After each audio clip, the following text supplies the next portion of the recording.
আমার নবীজি হাদিসে মুবারকা ইরশাদ করেছেন, আবু দাউদ শরীফের 2880 নম্বর হাদিস, উম্মত যখন মারা যায় তখন তার আমলের দরওয়াজা বন্ধ হয়ে যায়।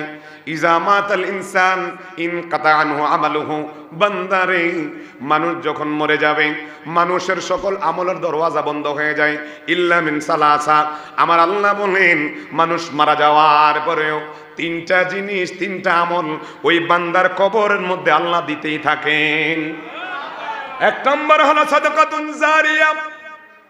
আপনি মাদ্রাসায় দান করবেন, মসজিদে যা দান করবেন, ওই দানের সাদাকা।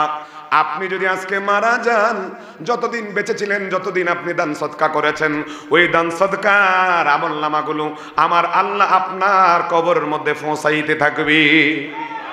শুধু তাই নয়, 2 নম্বরে ওয়ালাদুন সালেহ, নেককার সন্তান। আপনি একজন মাদ্রাসায় হাফেজ বানালেন, অথবা আপনার একটা সন্তানকে আপনি আলেম বানালেন, একজন মাদ্রাসার ছাত্র বানালেন, ওই ছাত্রটা আপনার টাকায় খাইয়া, আপনার টাকায় পয়রা আসে মানুষের মতো মানুষ হয়েছে। ওই সন্তান যখন আল্লাহর দরবারে বলবে রব্বির হামহুমা কামা রব্বায়ানি সগীরা, আল্লাহ গো ছোটবেলায় আমার মা বাবা আমাকে যেভাবে লালন পালন করেছে, ও গো আল্লাহ তুমি আমার মা বাবার কবরের মধ্যে ওইভাবে লালন পালন করো। সন্তান মা বাবার জন্য হাত উঠাইতে দেরি, আর আমার আল্লাহ ওই সন্তানের দোয়া কবুল করে মা বাবার কবরের মধ্যে ওই আমলগুলো পৌঁছাইয়া দিয়ে দেন। 3 নম্বরে হলো আপনি এমন আমল করেছেন, যেই আমলটা আপনি নিজে করেছেন, অন্যকে শিখাইছেন। এই আমলটা যদি ওই লোকটা করে, ওই লোকটা করার পরে ওই লোকটা থেকে আরেক লোক করলো, এরকম করতে করতে করতে করতে কিয়ামত পর্যন্ত এই আমলটা যদি আপনার থেকে জারি হয়ে যায়, এই আমলটা যদি আপনার থেকে সেদিকে অন্যজনে করে, তাহলে কিয়ামত পর্যন্ত যত ব্যক্তি আমলটা করবে তত ব্যক্তির আমলনামা থেকে আপনার কবরের মধ্যে সব যাইতে থাকবে। এই জন্য কবরবাসী বড় অসহায়।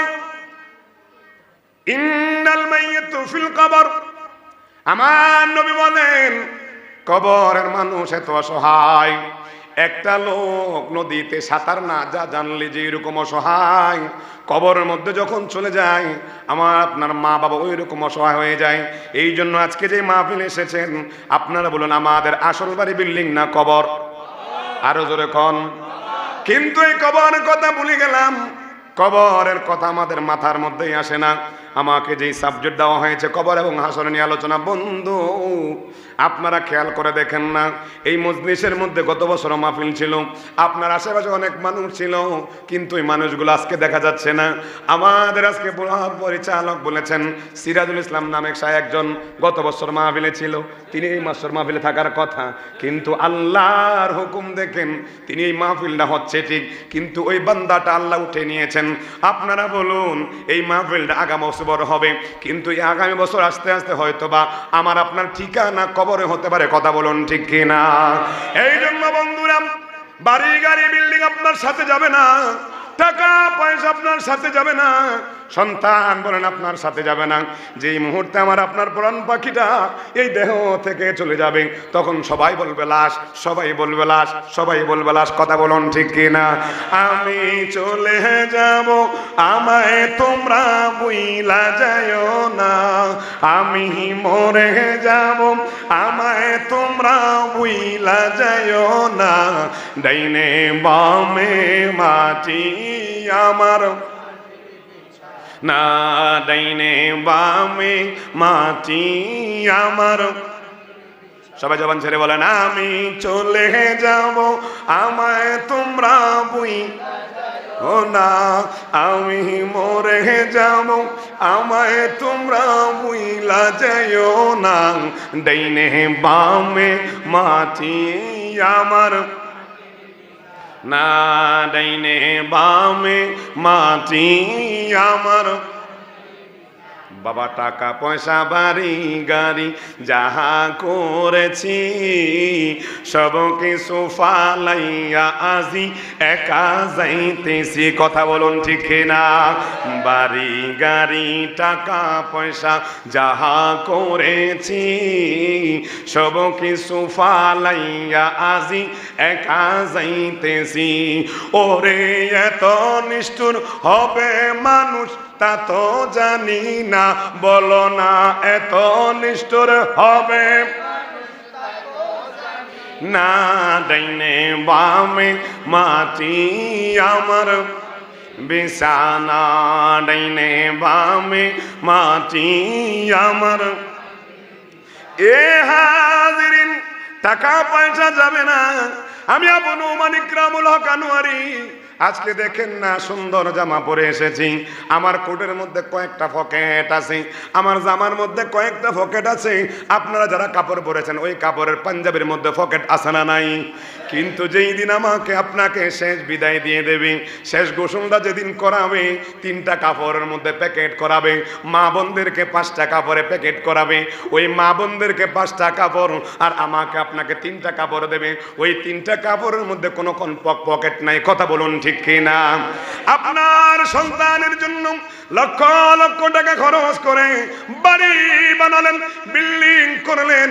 যখনই আমার আপনার দেহ থেকে পরাণ পাখি চলে যাবে, এই দামি পোশাকগুলো কেচি দিয়ে কাটবে। আর আপনি যদি সন্ধ্যায় মারা যান, আপনার সন্তানকে যদি বলে, সন্তান রে দেখো না তোমার বাবা তোমার জন্য কত টাকা খরচ করেছে, কত লক্ষ লক্ষ টাকা খরচ করে তোমাদেরকে বিল্ডিং দিয়ে গিয়েছে। আজকে তোমার বাবা যেই ঘরের মধ্যে দামি বিল্ডিং দামি টাইস সাজাইলো, দামি বিল্ডিং করলো, এয়ার কন্ডিশন রুমটা লাগানো, তোমার বাবার সাথে তুমি আজকে একা। যেহেতু তোমার বাবাকে শেষ বিদায় দিয়ে দেব, কালকে তোমার বাবাকে দাফন করব, এখন তো তোমার বাবার দেহের মধ্যে পরাণ পাখি নেই। আজকে আসো না তোমার বাবার কাছে, তুমি রাতে একটু থাকো, রাতে একটু থাকো। অথবা স্ত্রীকে বললো, ওগো প্রাণের স্ত্রী, ওগো প্রাণের স্ত্রী, তুমি তো তার সহধর্মিণী ছিলা, সারা বছর তো তোমাদের জন্য কত কষ্ট করেছে, কত কষ্ট করেছে। অথবা ভাই মারা গেল, ভাইকে বললো, ভাই রে তোমাদের জন্য বিদেশ থেকে কত টাকা পাঠাইলো, আজকে দেখো না বিদেশে গিয়া কফিনের মধ্যে বাড়িতে লাশ হয়ে আসছে। আজকে রাত্রেটা ভাইয়ের কাছে থাকো, সন্তানকে বলবে ছেলের কাছে থাকো, স্ত্রীকে বলবেন স্বামীর কাছে থাকো। তারা বলবে কি জানেননি? তারা বলবে না না ও শাশুড়ে, ও এলাকাবাসী গ্রামবাসী, আমি লাশ দেখলে ভয় পাই, লাশ দেখলে ভয় পাই। কথা বলুন ঠিক কি না? যেই সন্তানের জন্য এত মায়া করি, এত মোহাব্বত করি, রাত দিন 24 ঘন্টা আরামের ঘুম হারাম করে মাথার ঘাম পায়ে পেলে আপনি আমি কষ্ট করেছি, ওই সন্তানটা আমাকে যখন পরাণ পাখি চলে যাবে, ওই সন্তানটা আমার সাথে একা 1 ঘন্টা থাকতেও চাইবে না। কথা বলুন ঠিক কি না? এ হাজিরিন, গভীর মনোযোগ, গভীর মনোযোগ, অন্তরের কান লাগান। আমি হাসির খোরাক দিতে আসি নাই, আমাকে এমন একটা সাবজেক্ট দেওয়া হয়েছে, যেই সাবজেক্ট অত্যন্ত হৃদয় বিদারক, অত্যন্ত হৃদয় বিদারক। আমার নবীজি সরকার দো আলম নূরে মুজাসসাম নবীজি বলেন, ইন্না হাযাল কবর আউয়ালুল মানজিল মিন মানাজিলিল আখিরা উম্মত। এই মঞ্জিল, কবরটা এমন একটা জায়গা, কারো জন্য জান্নাতের বাগান, কারো জন্য হবে জাহান্নামের গর্ত। আল্লাহু আকবার। ইন্না হাযাল কবর রাউযাতুম মিন রিয়াদিল জান্নাহ আও হুফারুম মিন হুফারিন নিরান। আমার নবী কয়, উম্মত এই কবর ভয়াবহ, এই কবর ভয়াবহ। কবর প্রতিদিন আমাদেরকে 5 বার ডাকে, আনা বাইতুল গুরবা, আনা বাইতুল ওয়াহদা, আনা বাইতুদ দুদ। আমাদেরকে ডেকে বলে, কবর এই শোনাম একাকী ঘর, আমি হলাম সাপ বিচ্ছুর ঘর, আমি হলাম পোকা মাকড়ের ঘর, আমি হলাম অন্ধকার ঘর। এখানে অনেকে আছেন রাতের বেলা যখন প্রস্রাব পায়খানা ধরে, আপনি একা একা ঘর থেকে বের হতে পারেন না। কথা বলুন ঠিক কিনা? আবার এমন সময় দেখা যায় একা ঘরের মধ্যে যখন লাইটটা অফ করে দেন, আপনার ভয় লাগে, ভয় লাগে, ভয় লাগে। কিন্তু যেই জায়গা থেকে আমি আপনি এমন একটা ঘরের মধ্যে যাব, যেই ঘরের নাই সাথী, যেই ঘরের নাই বাতি, যেই ঘরের নাই বিছানা, যেই ঘরের নাই কিছু, বন্ধুরে যেদিন আমাকে আপনাকে কাফনের কাফন পরাইয়া যখন সুন্দরভাবে আমাকে জানাজার দেওয়ার জন্য নেবে, আমাকে শেষ গোসল দিবে, যারা আমাকে সুন্দরভাবে ডইলা ডইলা গোসল করাবে, আমি আমার দেহটাকে তারা যেইভাবে ইচ্ছে সেইভাবে লড়াইতে থাকবে, আমার কোনো হিতাগিত থাকবে না। নবী আমার নেকে বলেন, উম্মত, যখন তোমার দেহ থেকে পরাণ পাখি চলে যাবে, এই পরাণ পাখিটা তোমার আশেপাশে ঘুরবে, তুমি মনে করেছো স্বপ্নে দেখতেছো, স্বপ্নে দেখতেছো তোমাকে নিয়ে মানুষ খেলা, তোমাকে নিয়ে মানুষ কান্না করছে, তুমি বলতেছো কেন কান্না করতেছেন, কিন্তু তোমার রুহটা চলে গেছে, তুমি বলতে পারো না, যেই মুহূর্তে তোমাকে গোসল করায় তুমি বলো আমাকে গোসল দিয়েন না, গোসল দিয়েন না। কেন গোসল দেন গো, কেন গোসল দেন? আপনি তো জানেন না আপনি মারা গিয়েছেন, এখন আপনাকে গোসল দেওয়া হলো, আপনার সুন্দর জামা কাপড়গুলো কাইটা বের করে আপনাকে যখন 3টা কাপড়ের মধ্যে প্যাকেট করবেন, ওই প্যাকেট করার পর আপনি হাউমাউ করে কেঁদে বলেন, হাই রে, আজকে বুঝি শেষ বিদায় নিয়ে আমি চলে যাচ্ছি, শেষ বিদায় নিয়ে আমাকে বিদায় দেওয়া হচ্ছে।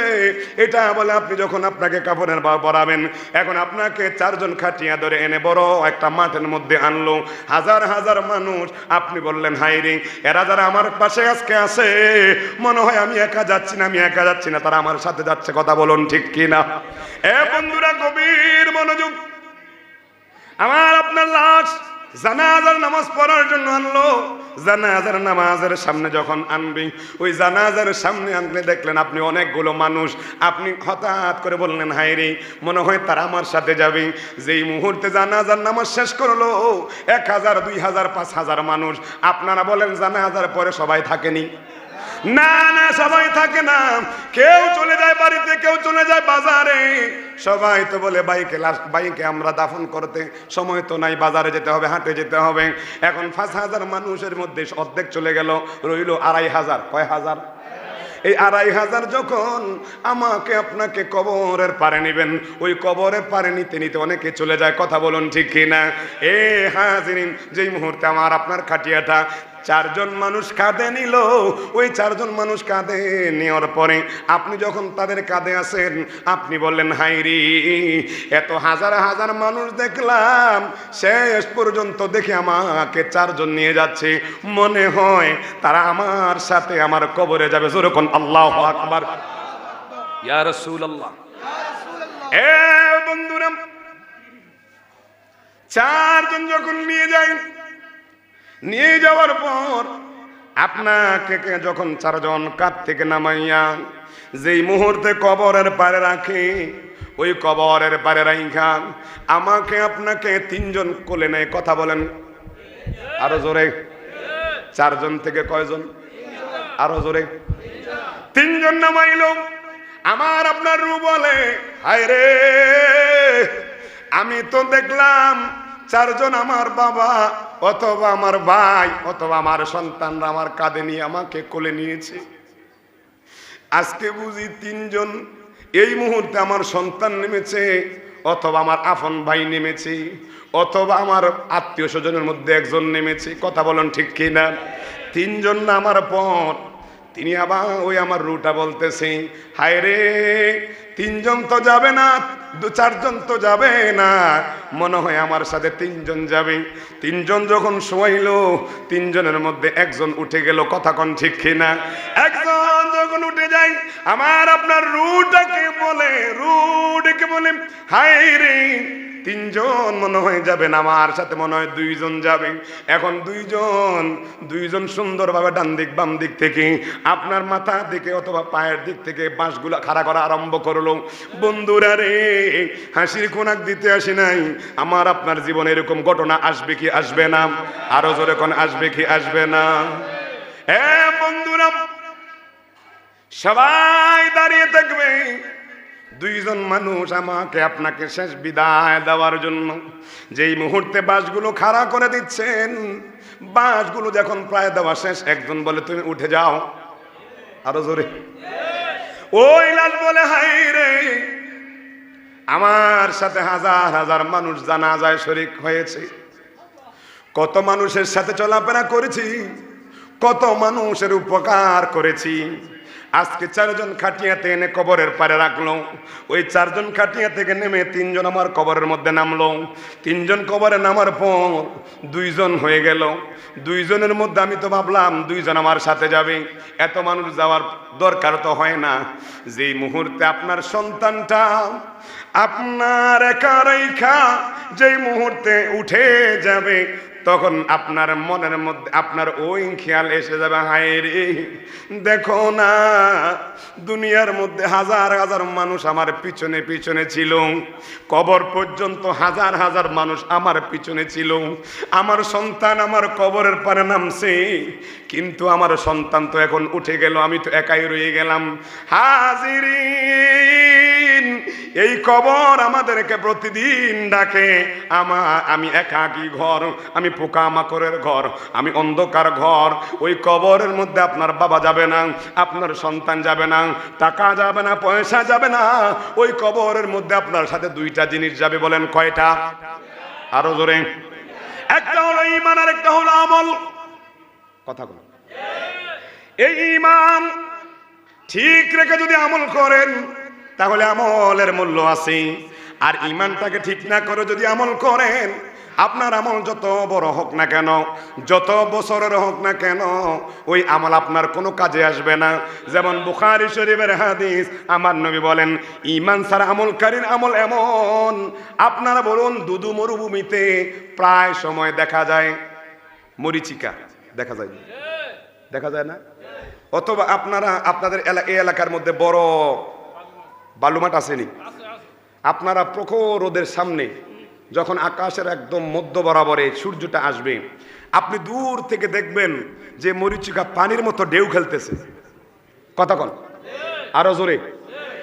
আপনি যত সামনে মনে করবেন ওখানে পানি আছে, যত সামনে যাবেন দেখবেন কি নেই পানি। ওই সূর্যের কিরণ পরে এটা কি মরিচিকা হয়েছে? আমার নবী বলেন উম্মত, তোমাদের ঈমান ছাড়া আমলটা এমন হবে ওই মরিচিকার মতো মনে করবা পানি। তোমার আমল দেখবে তুমি আমল করতেছো, ফজরের নামাজ, জোহরের নামাজ, আসরের নামাজ, মাগরিবের নামাজ, এশার নামাজ, তাহিয়াতুর নামাজ, সালাতুত তাসবিহ নামাজ, শত নামাজ ইবাদত করো, কিন্তু নবীর শানে গোস্তাকি করো, তোমার এই নামাজ কবুল করবে? জোরে কর, কবুল হবে? 4টা জিনিস যদি নিজের জীবনে অলংকার করতে পারেন, আমার আপনার কবরটা আল্লাহ জান্নাত বাগান বানিয়ে দেবেন এবং আল্লাহ আপনাকে আল্লাহর বন্ধু করে নেবেন। কয়টা? জোরে কোন? 4টা। 1 নম্বরে আল্লাহর ইবাদত, 2 নম্বর নবীজির মুহাব্বত, 3 নম্বর মা বাবার খেদমত, 4 নম্বর আউলিয়া কেরামের সোহবত। মারহাবা বলেন আরো জোরে কোন? তবে আলহামদুলিল্লাহ আহলে সুন্নাত ওয়াল জামাত এই 4টার মধ্যে বিশ্বাসী। আরো জোরে। একদল আছে আল্লাহ মানে নবী মানে না, ওলি আল্লাহ, তারা বাতেল। তারা কি? খারাপ লাগতেছে? তারা বাতেল। আবার একদল আছে আল্লাহর ইবাদত করে, মা বাবার খেদমত করে, ওলি আল্লাহর শানে বেয়াদবি করে, নবীকেও মানে। আসেনি? আল্লাহ মানে, নবী মানে, মা বাবার খেদমত করে, আউলিয়া কেরামের শানে গোস্তাকি করে। আসেনি? এদের আমল কবুল হবে? আরো জোরে কন। তাইলে 4টা জিনিস সবার মাঝে যদি অলংকার করতে পারেন, খোদার কসম আপনি আল্লাহর বন্ধু হয়ে যাবেন, আল্লাহ আপনাকে বান্দা থেকে বন্ধু করে নেবেন। এ হাজিরিন, ঈমানের সাথে আমল করতে হবে। ঈমান মজবুত ছিল সাহাবায়ে কেরাম, ঈমানকে মজবুত করেছেন সাহাবায়ে কেরাম। কিভাবে জানেননি? নামাজের পাশে পাশে আমার নবীর মুহাব্বত ছিল অন্তরে ভরপুর। আরো জোরে। হাজিরিন, তারপরে অনেক সাহাবী, হযরত ওসমান জিন্নুরাইন রাদিয়াল্লাহু তাআলা আনহুর ব্যাপারে বলতে হয়। আজকে তো আমরা মুসলমান দাবিদার, ইমানদার দাবিদার, কিন্তু আমরা যা কিছু আমল করি, যা কিছু করি, আমরা আশরাফুল মাখলুকাত দাবিদার হওয়া সত্ত্বেও আল্লাহ রাব্বুল আলামিন আমাদেরকে এক জায়গায় বলেছেন আমরা হলাম সবার উৎকৃষ্ট, আশরাফুল মাখলুকাত। আরেক জায়গায় বলেছেন বালহুম আদল, প্রচুর সে নিকৃষ্ট। তাহলে আমাদেরকে আল্লাহ 2 জায়গায় 2 কথা বলছেন। কয় কথা? খারাপ লাগতেছে মনে হয়? কয় কথা? ইমানের টাচ দেব, তবে আগে আমলটা নিয়ে নেই। কবরে যেহেতু সাবজেক্ট, ইনশাল্লাহ কবরের মধ্যে যাচ্ছি। কয়টা? জোরে কন। একটা হলো আশরাফুল মাখলুকাত, সৃষ্টির সেরা জীব। আরেক লকব হলো কি জানেন? বাল্লুহুম আদল, পশুর সে নিকৃষ্ট। এবার বলেন তো, আমাদের মাঝে দুই স্বভাব আছে না নাই? কেউ আছে এমন খারাপ করতে করতে করতে করতে সে প্রচুর যে আরো নিকৃষ্ট হয়ে গিয়েছে। সুদ খায়, ঘুষ খায়, জেনা করে, কথা বলেন। আবার একদল আছে নবীর প্রেম অন্তরে আছে, নামাজ ছাড়ে না, আছে না নাই? আসেনি? তাহলে আমরা আশরাফুল মাখলুকাত, আবার বাল্লুহুম আদল। এবার আসেন, সাহাবায়ে কেরাম আমার নবীর সামনে যা আমল করতেন, যখন জাহান্নামের ভয় আমার নবী আলোচনা করতেন জাহান্নামের, তারা এমন ভাবে কান্না করতেন মনে হয় যেন তাদের মতো এত ছোট আর এত গুনাহগার মনে হয় যারা দুনিয়াতে আর কেউ নেই। জোরে কোন আল্লাহু আকবার। অথচ তাদের ব্যাপারে আমার আল্লাহ বলেন রাদিয়াল্লাহু আনহুম ওয়া রাদু আন, তাদের ব্যাপারে আল্লাহ বলেন আল্লাহ তাদের উপরে সন্তুষ্ট হয়ে গিয়েছে। আল্লাহু আকবার। শুধু তাই নয়, সাহাবীদেরকে আমার আল্লাহ এমন মর্যাদা হাসিল করেছেন। আমার আল্লাহ রাব্বুল আলামিন আমার নবীজির মাধ্যমে 10 জন সাহাবীকে জান্নাতের টিকিট দিয়েছেন। কথা বলুন ঠিক কিনা? এর মধ্যে হযরত ওসমান জিন্নুরাইন রাদিয়াল্লাহু তাআলা আনহু, হযরত ওসমান আমার নবীজির জামাতা ছিলেন, 2টা কন্যা বিবাহ করেছেন। কয়টা? আরো জোরে কোন। 2টা কন্যা বিবাহ করেছেন। একজন হলো রুকাইয়া, আরেকজন হলো উম্মে কুলসুম। এই দুইজনকে বিবাহ করেছেন। একজন ইন্তেকাল করার পরে আরেকজন বিবাহ করেছেন, আরেকজনকে বিবাহ করেছেন। আমার নবীজি তাকে জিন্নুরাইন, 2 নূরের অধিকারী উপাধি দিয়েছেন। জোরে কোন আল্লাহু আকবার। ইসলামের 3 নম্বর খলিফা হযরত ওসমান জিন্নুরাইন। ওসমান জিন্নুরাইন যখন খেলাফতে আসীন হলেন, ওসমান জিন্নুরাইন সদা সর্বদা মুখের মধ্যে হাসি থাকতো। সাহাবায়ে কেরাম তার সাথীরা ডেকে বলে, ওগো ওসমান, আপনি কেন হাসেন? সদা সর্বদা আপনার মুখের মধ্যে হাসি দেখি। ওসমান বলেন, নুজহাতুল মাজালিস, মান নবীজির ওই সাহাবী ওসমান বলে, শুনুনি, শুনছনি, আমাকে আমার নবীজি 2টা জান্নাতের মালিক করেছেন। কয়টা? আমরা কয়টা হয়েছি? আমরা কয়টা মালিক? হ্যাঁ, আসেনি? আহা, চোখটা বন্ধ করেন, তারপরে দেখবেন কেউ আমার আপন নয়। হযরত ওসমান কয়টা? আরো জোরে কোন। এই 2টা মালিক কিভাবে হয়েছে শুনবেন তো? এটা না রাখলাম, আমাকে যাওয়ার আগে ইনশাল্লাহ বলবেন। আগে যাই, ওসমানের কথায় আসি। তিরমিজি শরীফের হাদিস, ওসমান সদা সর্বদা মুখে কি? এটা জোরে কোন। আপনারা অবশ্যই নবী বান্ধব মানুষ, অলি বান্ধব মানুষ, অলি প্রেমিক, নবী প্রেমিক, ঠিক কিনা বলেন? আমার সাথে একটু কথা বলতে হবে। আমি জাস্ট টাইম ইনশাল্লাহ ছেড়ে দেবো, আমার একটা প্রোগ্রাম আছে। আল্লাহ রাব্বুল আলামিন এই মাহফিল কবুল করুক, আমিন বলেন। আরো জোরে বলেন আমিন। এ হাজিরিন, ওসমান সদা সর্বদা হাসে। ওসমানকে জিজ্ঞাসা করো, ওসমান তুমি হাসো কেন? কয়, তোমরা জানো না নবীজি আমাকে জিন্নুরাইন, 2 নূরের অধিকারী করেছে। 3টা জিনিস আমার নবী আমাকে দান করেছে। কয়টা? আরো জোরে। রেখে দিলাম 3টা।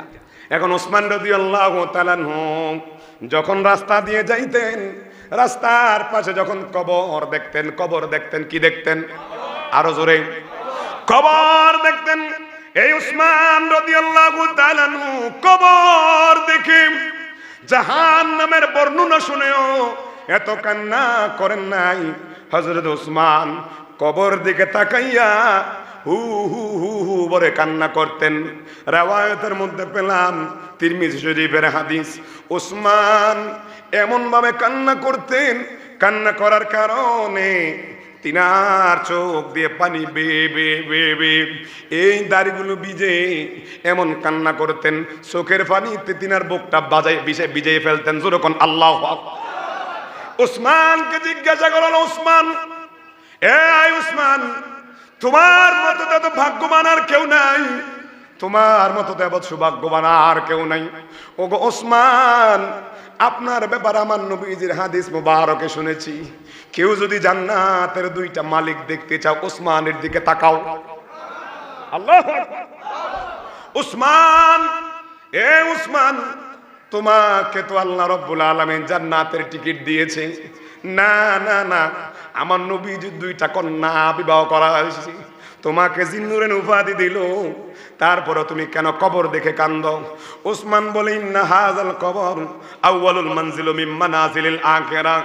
আমি এভাবে কাঁদি না, এমনি এমনি আমি কাঁদি না। আমি আমার নবীর জবান মুবারক থেকে শুনেছি, নবীজি নুরানি জবান মুবারকের সাথ করেছেন ইন্না হাযাল কবর আউয়ালুল মানজিল মিন মানাজিলিল আখিরাহ। আল্লাহু আকবার। আমার নবী বলেছেন একটা কবর এমন একটা কবর, আখিরাতের মঞ্জিল হলো 5টা। কয়টা? আরো জোরে। আমার নবীজির সাহাবী হযরত উসমান জিন্নুরাইন বলতেছেন আমি আমার নবীর জবান মুবারক থেকে শুনেছি কবর 5টা মঞ্জিল আছে। কবর হলো প্রথম মঞ্জিল, ইন্না হাযাল কবর আউয়ালুল মঞ্জিল। এ সাহাবীরা রে, আমি আমার নবীর জবান মুবারক থেকে শুনেছি কবর এমন একটা জায়গা, এই কবর যারা যাবে, যদি কবর তাদেরকে ছেড়ে দেয়, কবরের আবাল যদি তাদের আসান হয়ে যায়, কবরের প্রশ্ন যদি তারা ঠিকভাবে দিতে পারে, বাকি 4টা মঞ্জিল অনায়াসে তারা পার হতে পারবে। আল্লাহু আকবার। উসমান বলেন এই জগৎবাসী শোনো, আমার নবীজির থেকে শুনেছি, নবীজির থেকে শুনেছি। মুস্তাদ আহমদ কিতাবের 18,587 নম্বরে হাদিস। একদিন আমার নবীজি কবরের বর্ণনা করতে গিয়ে একটা লাঠি হাতা একটা আমার নবী একটা কাঠি নিলেন, একটা বড় একটা লাঠি নিলেন। লাঠি নিয়ে আমার নবীজির একজন সাহাবী আনসারী সাহাবী মারা গেলেন। আনসারী সাহাবী মারা গেলেন, জানাজার নামাজ পড়াতে আমার নবীজি রওনা হলেন। রওনা হইয়া আমার নবীজি দেখলেন সাহাবীর এখনো কবরটা খোঁড়া হয় নাই, কবরটা এখনো সম্পূর্ণ হয় নাই। আমার নবীজি ওই সাহাবীর কবরের পারে যাইয়া আমার নবীজি মাটিতে বসে গেছেন। জোরে কোন আল্লাহু আকবার। মাটিতে বসে একটা কাটা লাঠি নিলেন, আর লাঠি নিয়া আমার নবীজি জমিনের মধ্যে কি আঁকতেছেন আর বলতেছেন এ সাহাবীরা রে, তোমরা জানো নি এটা কি ঘর, এটা কি ঘর? এই জায়গার মধ্যে যারা যাবে তাদের জন্য অত্যন্ত ভয়াবহ কঠিন পরীক্ষা আছে। আল্লাহু আকবার। নবী আমার কবরের আলোচনা করতে গিয়ে মৃত্যুর কথা বললেন। নবী বলতেছেন যারা নেককার তাদের মৃত্যুটা এত সুন্দর হবে, এত সুন্দর হবে। আসমানের ফেরেশতারা হযরতে জিবরাইল হযরতে আজরাইলের মাধ্যমে ওই জান্নাতি ওই নেককার বান্দার ঘরের মধ্যে আসবে। নেককার ঘরের বান্দা ঘরের মধ্যে আইসা সুঘ্রাণ লাগাইয়া আসবে, আর আইসা আজরাইল তার মাথার মধ্যে দাঁড়িয়ে যাবে, মাথার মধ্যে দাঁড়াবে, মাথার মধ্যে দাঁড়াইয়া মাথার সামনে তাকে ইস্তেকবাল দিতে থাকবে। যেরকম আল্লাহু আকবার। ওই নেককার ব্যক্তিটাকে ইস্তেকবাল দিবে, ইস্তেকবাল দিয়ে তিনি মাথার সামনে বসবেন। বসার পর তিনি রূহটাকে আনতে চাইবেন, কানের মধ্যে দিয়ে চাইবেন আনতে রূহটাকে। কানের ফেরেশতা বাধা দিবে, না না, এ ফেরেশতারা যারা আমার এই বান্দা আল্লাহর বান্দার রূহটা নিতে এসেছো, আমি এই রূহটাকে কবজ করতে দেব না। তার কারণ কি জানো নি? এই কান দিয়ে সে ওয়াজ শুনেছে, এই কান দিয়ে তেলাওয়াত শুনেছে, এই কান দিয়ে সে ভালো ভালো আলোচনা শুনেছে, আমি কান দিয়ে আসতে দেব না। আসবে মুখ দিয়ে, মুখের আল্লাহুম্মা সাল্লি আস্তে মাদাল্লাহুম্মা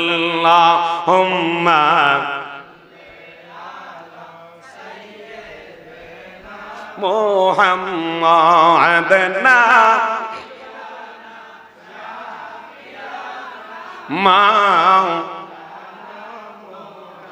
জগৎ পাগল কাবার জন্য, কাবা পাগল মাবুদের বলেন জগৎ পাগল কাবার, কাবা পাগল মাবুদের, আমার মাবুদ পাগল নবীজির জন্য, নবীজি পাগল উম্মতের আল্লাহ আসে মোহাম্মদ আল্লাহুম্মা সাল্লি মোহাম্মদ নবী মারহাবা মাও আমরা সবাই গুনাহগার গো নবীজি আপনায় চিনলাম না বলো আমরা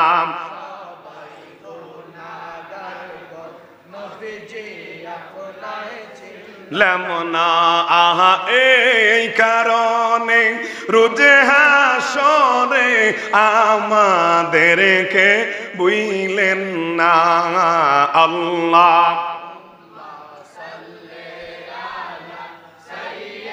দেনা মোহাম্মদ আল্লাহ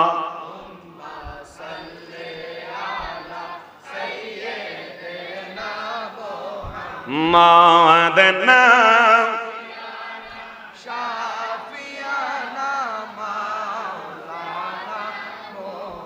সকলে বলুন মারহাবা। আপনাদের খারাপ লাগতেছে? খারাপ লাগতেছে?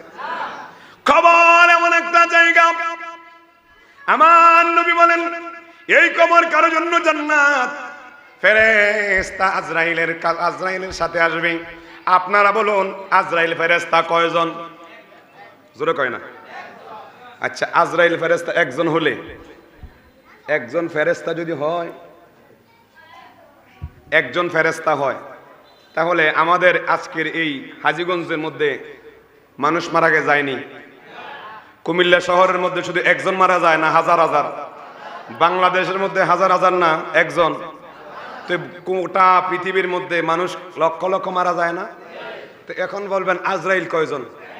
হ্যাঁ, একজন। তো এত জায়গা যায় কেমনি? প্রশ্ন আসেনি? কথা কয় না? আসেনি? এটার ব্যাপারে কিতাবের মধ্যে পেলাম, আমার নবীজি বলতেছেন আজরাইলের সাথে আমার আল্লাহ কোটি কোটি ফেরেশতাদেরকে নিযুক্ত করেছেন আজরাইলকে সহযোগিতা করার জন্য। আল্লাহু আকবার বলেন। এ আজরাইল সামনে বসলো, সবাই তাকে নেওয়ার জন্য আসছে, ইস্তেকবাল দিতে দিতে আসছে। এখন সবাই এসে তার চতুর্পাশে বসে গিয়েছে। যখন আল্লাহু আকবার। ইয়া রাসূলুল্লাহ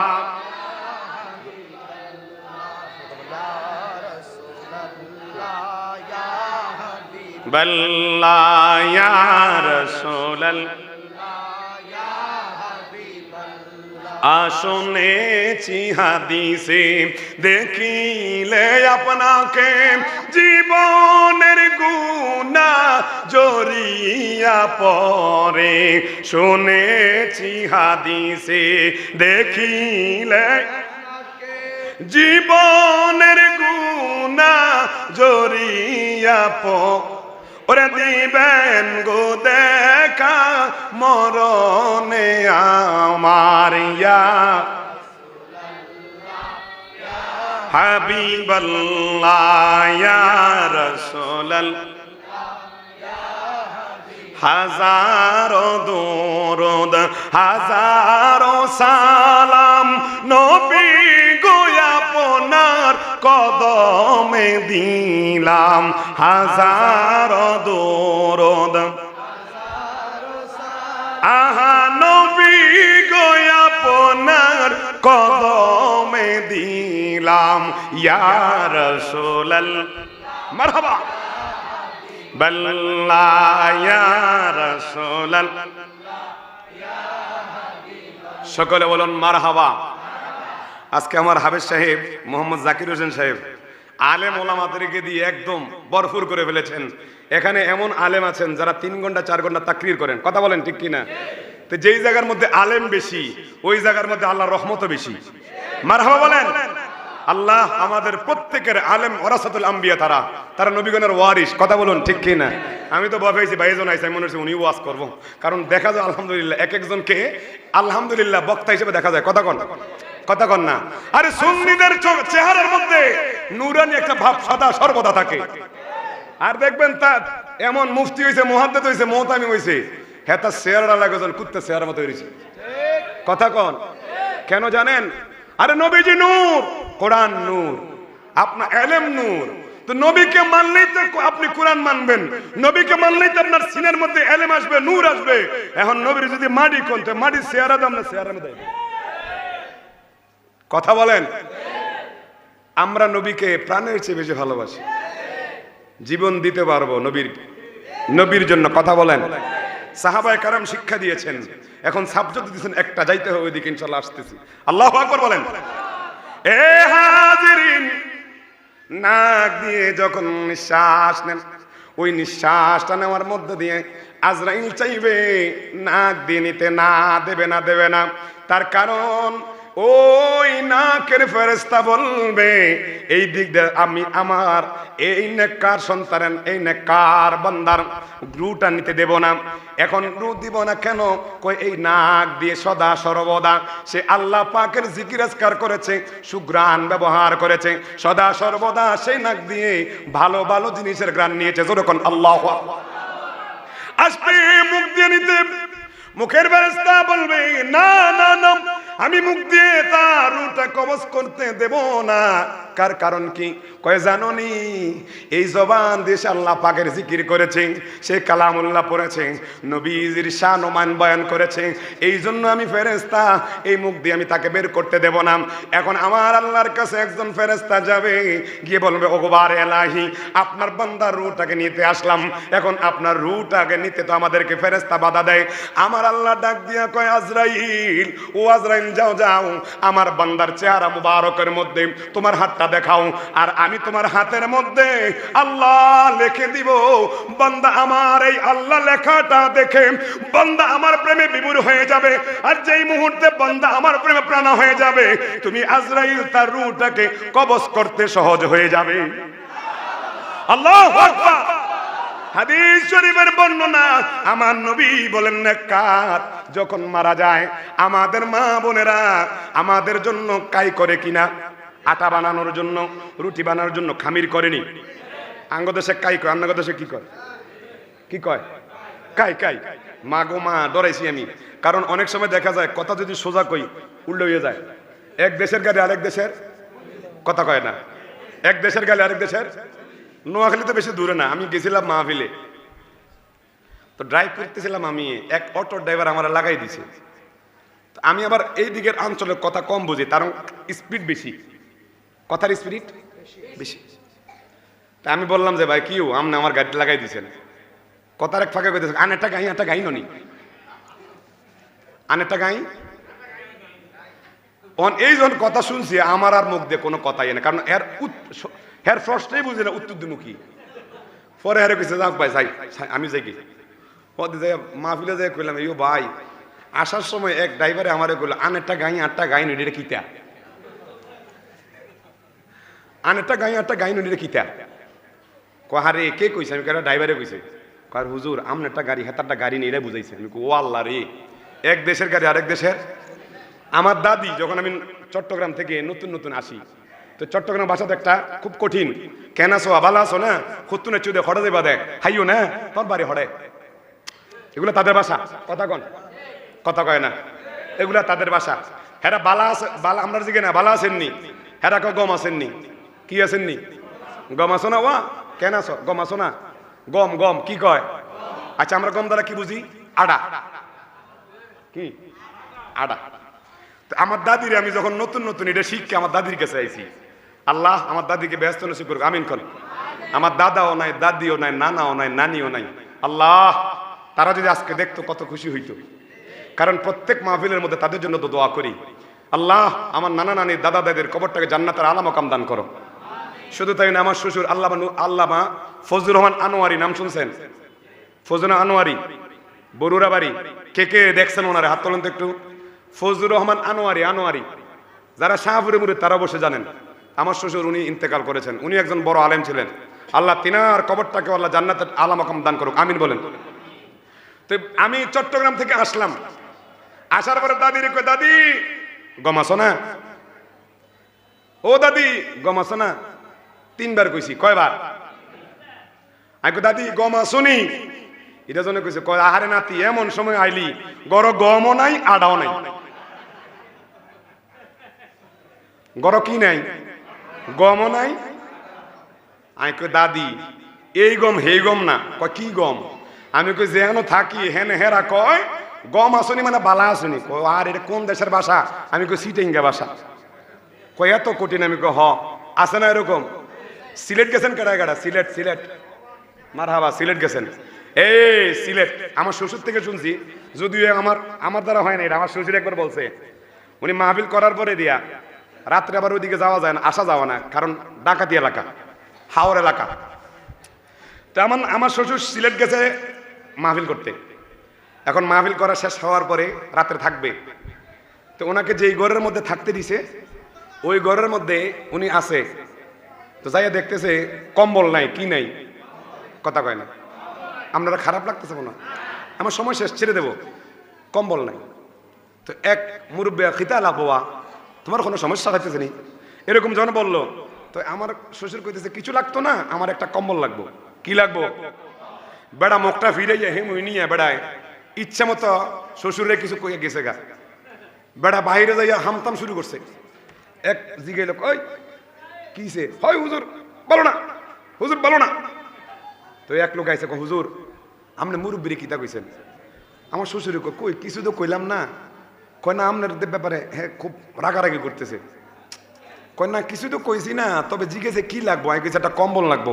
কয় হুজুর খাইছে আঙ্গ দেশ ফাঁসারে কয় কম্বল। নাউজুবিল্লাহ কইতেন না। এক দেশের গেলে আরেক দেশের ওই 101 আরেকটা কথা মনে পড়ছে, কইলে তেমনি আমরা আমার কিনা কই বানাই কই না। ওই যে মোস্তাক ফয়জি একটা আছে, হেতে আনতা হ্যাঁ আনতাজিও বানাইয়া মানুষের সাথে মিথ্যা কথা কয়। কথা কননি জোরে কন। জামাই গেছে শ্বশুর বাড়িতে, জামাইয়ের বাড়ি হলো ঢাকা, শ্বশুর বাড়ি হলো সিলেট। শ্বশুর বাড়ি কোথায়? সিলেট। এখন নতুন জামাই আসলে তো মিষ্টি দেওয়া হয়, কালা সাদা দিছে। এখন জামার সামনে নিয়ে শালি বলতেছে এটা হেতা কথা দামান কয়, নয়া দামান। নতুন জামাইরে কি কয়? কথা কন নয়া দামান, নয়া দামান। ও নয়া দামান খালা গু খাবা না সাদা গু খাবা? খালা গু খাবা না সাদা গু খাবা? হে তো মিষ্টি থাক বাদ দিয়া বউরে ডাক দেখ, এই আমারে ঢাকার তুলে এনে বুঝে অপমান করতে আসছো। কি কয়? তোমার ছোট বোন বলতেছে আমি কালা গু খাইতাম না সাদা গু খাইতাম। কাহা বুঝলেন না তো? কি কয়? আমাদের দেশের মধ্যে কালাটা না সাদাটা খাবেন এটা জিজ্ঞাসা করছে আমাদের ভাষায়। ও আচ্ছা আল্লাহ, এক দেশের গালি আরেক দেশের বলি। আমি তো মনে করছিলাম কালাগু সাদাগু, এরম আসেনি? আছে। তাহলে যাক, আমরা দেশে কি কয়? কাই। কি কয়? আঙ্গ দেশেও কাই কয়। মারহাবা কন। আঙ্গ তঙ্গ হেতা করে কম চলে আরি, মারহাবা কইতেন না। আবার ওই হেতানো কয়, হেতেও কয়। হ্যাঁ, আমার শাসারে বিয়ে করে গেছিল আমাদের এলাকার পাশে শাকপুর গ্রাম। কি গ্রাম? কি ফুর? শাকপুর। শাকপুর ওই আমার সোহাগ ভাই চিনে এই শাকপুর। তো এদিকে তো প্রচলন না, লেখাপড়া করছি চট্টগ্রামে। তো আসছি বিয়াতে, গেটের মধ্যে তো জামাইরা একে দিয়ে আগে বরযাত্রী অনেক ঢুকে যায় না? এখন আমি আমার কয়েকজন ফ্যান সার্কেল নিয়ে ঢুকছি, ঢুকে শাকপুর গ্রামের শাকপুর আমার ফরিদ কাকার বিয়া। তো গেলাম, এই মেয়র আমাদের মেয়রের ছোট ভাই। তো গেলাম, যাওয়ার পরে দি ওমা ছোট ছোট মেয়েরা চিল্লাইতেছে, ওই বর আইছে সাগি, বর আইছে সাগি, বর আইছে সাগি, বর আইছে কি সাগি। আমাদের দেশে সাগি রে, ওই ছাগল রে একটা মাদা আর একটা কি নর, একটা নারী। যেটা সাগি, ছাগলের মধ্যে মেয়ে, এটা আমরা সাগি কই। এটার কি কই? কথা বোঝে না। কি কই? অনাই মাথা দাঁত দিয়ে কইতেছি যে কি তারে কয়। আঙ্গ বড় বলে ছাগল কইতেছে, তারা কি তারে রে, হেতারা সাগি কয়। পরে ডাক দিলাম, ইয়ো হেতারা আঙ্গ বড় অপমান করতে আছে। কারণ এমনি জানি বিয়া বাড়ির মধ্যে বর আর বরেরে ঠিক মতো ইয়া রাখে না, অনেক সময় চোতা চুরি করে দিকে, কথা কয় না। শালা শালিরা কি করে? আপর আপ্যায়ন করে আর কি। তো অনেক জায়গায় বেশি হয়ে যায়, তবে এটা ইসলামে হারাম। বালে কোনো মহিলা কোনো পুরুষের সামনে যেতে পারবে না। কথা বলেন। মহরম গায়ের মহরম আছে না নাই? 14 জন ছাড়া বাকি দলকে দায়েজ দেওয়া নাই। এখন আমাদের দেশে তো এটা ট্রেডিশনাল হয়ে গেছে যে আপনি এখন বিয়ের মধ্যে যদি বরযাত্রী যায় তাহলে আপনার মেয়েটাকে সুন্দর করে সাজালেন, আমার বোনটাকে সুন্দর করে সাজিয়ে মেকআপ করে পার্লার থেকে মেকআপ করে এনে বোনের হাতে মেয়ের হাতে আপনি সুন্দর করে থালা একটা দিয়ে দিলেন, বিখ্যাত থালা, নিয়ে যাও একটা পিতা নিয়ে যাও, একটা কেচি নিয়ে যাও, যাও তোমার দুলাভাইকে আপ্যায়ন করে কেচিটা কেটে এনো। তো যেই বিয়ের মধ্যে সর্বপ্রথমে আপনি বিয়ে রাসূলের সুন্নাত, বিয়ের মধ্যে সর্বপ্রথম নাজায়েজ কাজ দিয়ে যদি ওই বিয়ে হয়, খোদার কসম ওই করে তো আপনি আব্দুল কাদের জিলানীর মতো ওই রকম আল্লাহর ওলি পয়দা হওয়ার সুযোগ নাই। কথা বলুন ঠিক কিনা?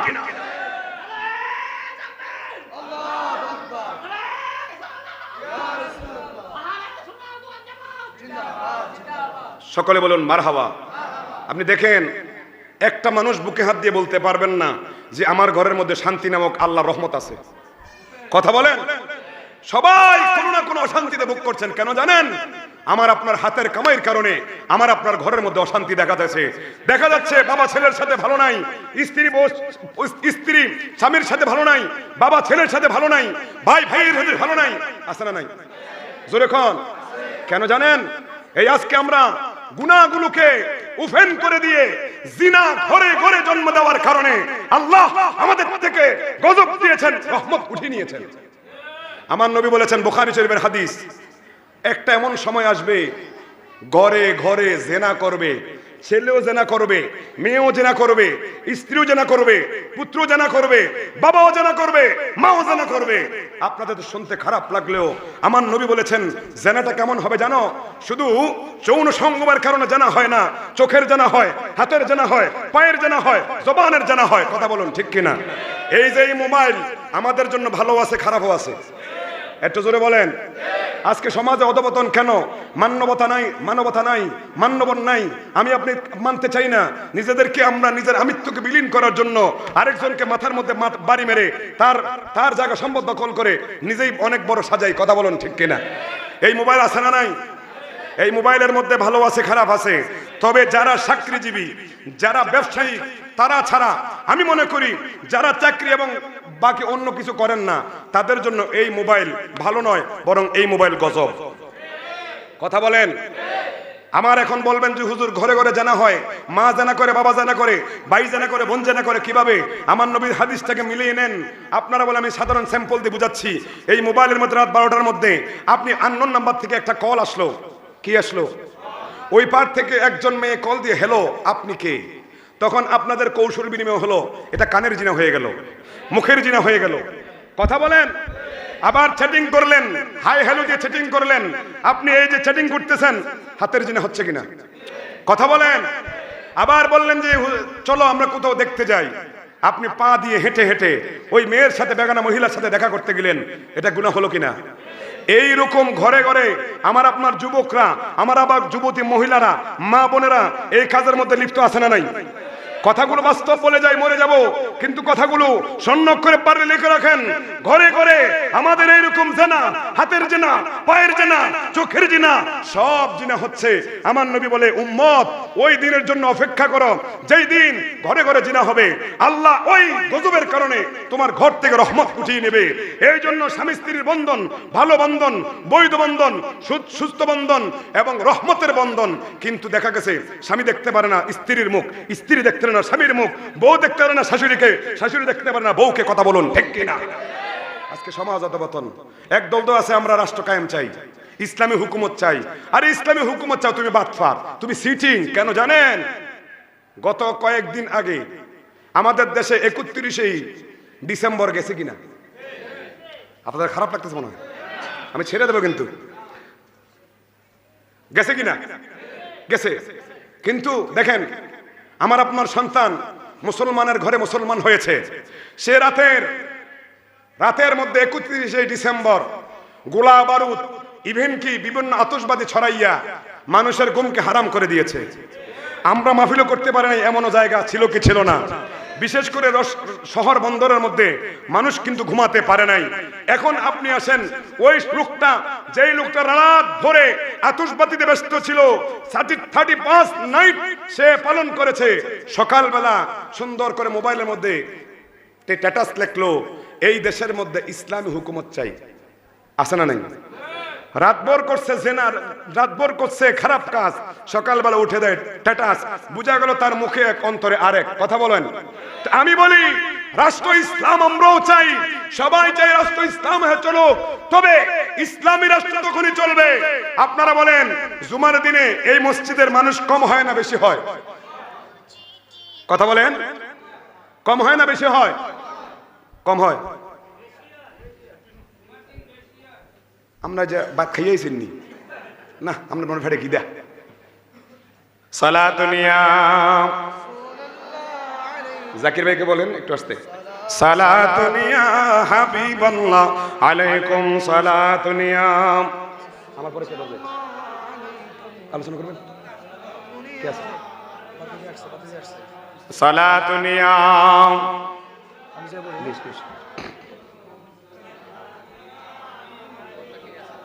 সকলে বলুন মারহাবা, আরো জোরে বলুন মারহাবা। এবার আসেন, জুমার মসজিদের মধ্যে মানুষ কম হয় না বেশি হয়? খেয়াল করেন, বেশি হয় না কম হয়? এই কথা বলে আমি ছেড়ে দিচ্ছি। এখন আসেন, আজকে এই মসজিদের মধ্যে ফজর নামাজ হয়েছে কিনা? জোরে কোন? ফজরের নামাজ হয়েছে।